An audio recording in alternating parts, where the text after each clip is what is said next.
Assalamualaikum warahmatullahi wabarakatuh. Nama saya Ramzah Fatria Maulana. Saya dari Magister Hukum Keluarga semester 3. Ingin mempresentasikan tugas dari mata kuliah Putusan Peradilan Hukum Keluarga.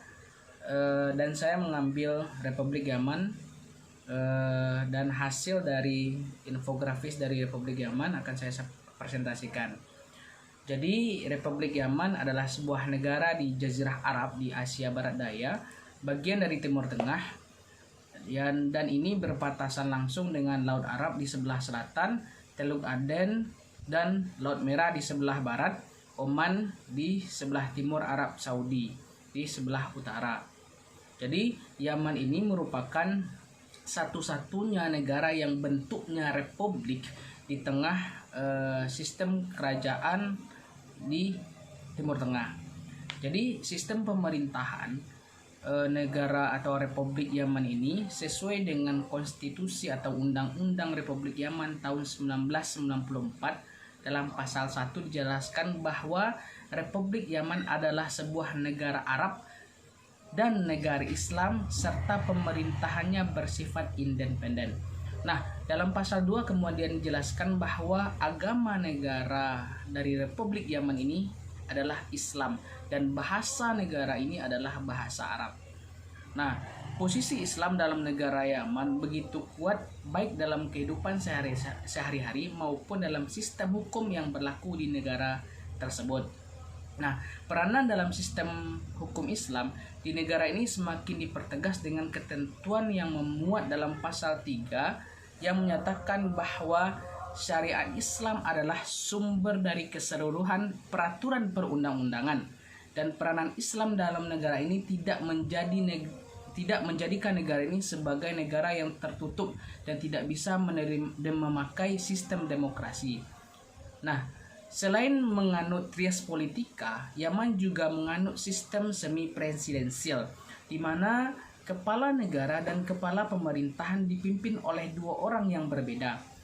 Kepala negara Yaman dipimpin oleh presiden yang dipilih oleh rakyat, dan presiden Yaman ini haruslah beragama Islam dan dikenal taat menjalankan syariat Islam.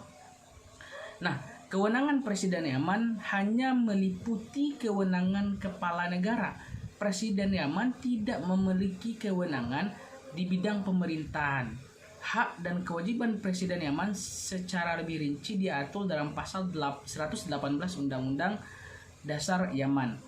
Nah, kendati pun demikian, Presiden Yaman merupakan satu-satunya orang yang berhak menunjuk Perdana Menteri serta merupakan simbol negara. Nah, kewenangan kepala pemerintahan dipegang oleh seorang Perdana Menteri, dan Perdana Menteri ini ditunjuk oleh Presiden atas persetujuan DPR. Jadi Perdana Menteri itu yang akan membentuk para kabinet-kabinetnya, dan nanti barulah DPR mengesahkan seluruh hasil kabinet yang telah dipilih oleh Perdana Menteri. Nah, jadi dari trias politika tadi, kewenangan eksekutif, nah ada juga kewenangan legislatif. Nah, kewenangan legislatif dipegang oleh Dewan Perwakilan Rakyat yang dipilih oleh rakyat. Nah, DPR Yaman terdiri dari 301 orang dan tidak diharuskan beragama Islam. Nah, sistem parlemen yang digunakan dalam pemerintahan Yaman adalah unikameral, sehingga DPR berwenang penuh menjalankan kewenangan legislatif sepenuhnya. Nah, sedangkan kewenangan yudikatif di Yaman dipegang oleh Mahkamah Agung yang merupakan lembaga otonom, dan Mahkamah Agung membawahi peradilan-peradilan umum yang ada di bawahnya. Dan sistem peradilan Yaman tidak dikenal adanya pembagian kewenangan peradilan, sehingga peradilan umum adalah satu-satunya lembaga peradilan yang melakukan penegakan hukum sesuai dengan tindakan kewenangannya, dan kewenangan Mahkamah Agung sebagai lembaga peradilan tertinggi dan lebih tepatnya diatur dalam pasal 151 Undang-Undang Dasar Yaman. Nah, bagaimana penerapan hukum baik pidana atau perdata di Yaman?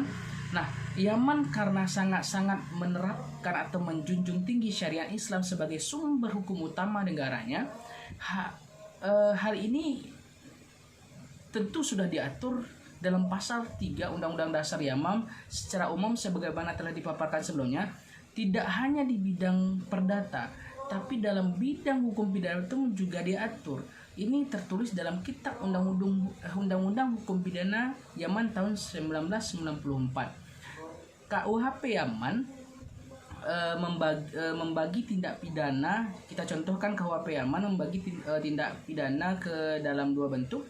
Yang pertama, tindak pidana menurut ketentuan Islam yang terdiri tindak pidana hudud dan qisas, serta tindak pidana berdasarkan tuntutan hukum.